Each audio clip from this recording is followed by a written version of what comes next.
the first day that we go in some place, in some plot, we take some pictures and we say, okay, this is the format of the picture, of the camera, but this is not the format of your eyes, no? What do we see here, no? For example, in this case, we took these pictures and we said, well, for us, could be a really nice entrance for a house, no? And we thought, okay, for us, what is important is that, no? So we manage, or we try to work with the picture to find what we're seeing there, not what the camera is seeing there. Yeah. No? So always this idea about three-dimensional things. So the models working with volume, the pictures talking about atmospheres. Interpretation. Yes, atmospheres, and the diagrams. No? This was, for example, a diagram from the beginning, no? Or even this idea about the pixels, no, in the leaves. No? So for us, okay, this is a pixel for us, so I think that the house should be in this level. No? So there are three elements, no, models, pictures, and diagrams that are talking at the same time about volumetry. So the models is the volume, the diagrams is about geometry and the scale, and the pictures are talking about atmospheres.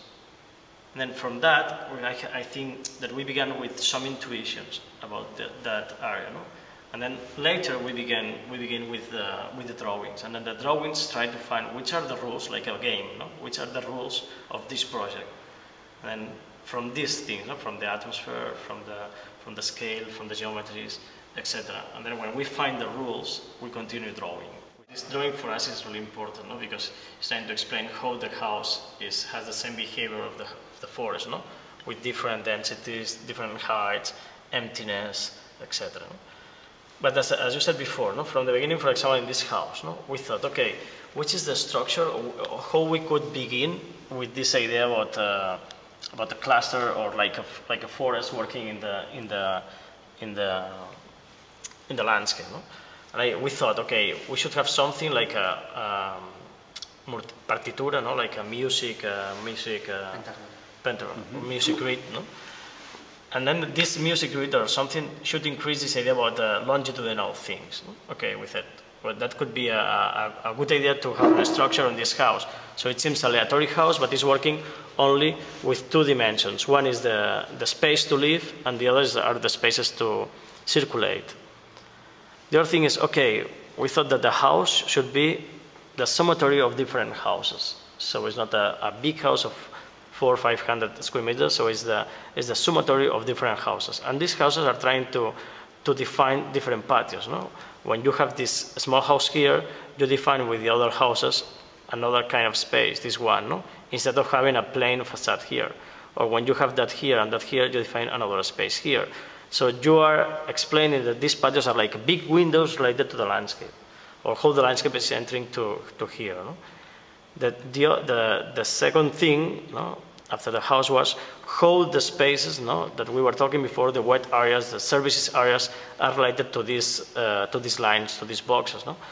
And we thought that, okay, these elements should be something that are always attached to the walls, and try to explain this idea that to cross from the circulation areas to the areas for life, no, are always trying to provoke this idea about threshold, no? This idea about deepness, no? That you never cross a door as something superficial. You always cross a space. And then these volumes were related more or less to the exterior space, no? More organic, more related to the water, to the trees, to the pathways. No? Yeah. So from these diagrams, no, that were a little bit aleatory, we began with the process, no? And finally, we thought that even we could have some kind of a steel frame related to these wet areas, services areas, that could be the verandas and the light at the same moment. Trying to explain this idea that this is like a flow, no? Like when you take a picture of a car at night, no? And you have these kind of lines that are in this house are static. No? But finally, and then we create this kind of models that are trying to experiment with this idea about the section. No? So finally the walls, the structural walls are like the sections. No? Here in this steel wall. No? And how we have some big perforations, no? Trying to avoid this idea about the scale of the wall, of the scale of the door. And finally the house is that. No? So from this diagram. Is it always chronological? as a sequence between diagram and drawing, or does it also go reverse? Go reverse. Okay. So it begins with diagrams always, but obviously it's reversing because we're saying sometimes we're changing the diagrams, no? Yeah. To find these things that I said before, not to say about rules. For us, it's really important to understand that a project is like a game, and each game has some rules, and then the exceptions are the happiness in this game. No? So diagram is an instrument, design instrument in the beginning, and later a presentation instrument.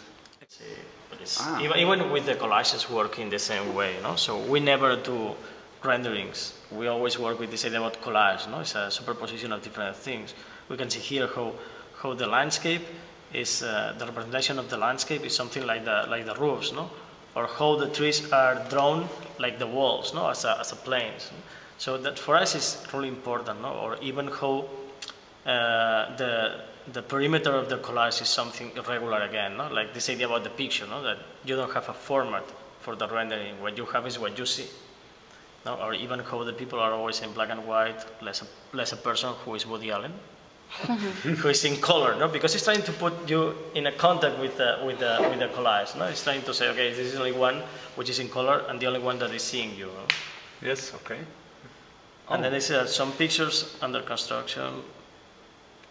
Which almost reminds both of even Lautner. Yes, or even Rick Joy in some ways. But also totally contemporary because the use of the roof as a continuous landscape, I think is a very new feature. And even from the entrance, when you enter, you never enter in a frontal view. You always enter in a tangential view, explaining how the house is related, or the section of the house is related to the section of the landscape. No? Or how the house, or how you arrive to the house as a continuity of this way. That's the only way, the only point, no, where the house is floating. Or even these things, no, these kind of geometries allow you to avoid to see the frame of this point. No? When you are here and you see outside, you never see the frame. So it seems that the house or the landscape is inside the house. Yes, like a cave.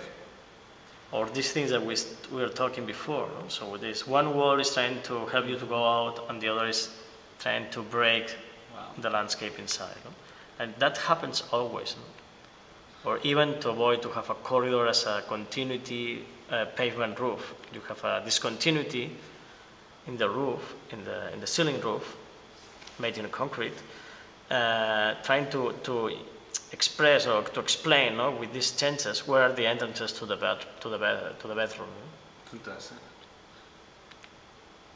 We see, no, again another ending, or even inside the bedrooms. So it's like a cave. Yes, it's more or less like a cave.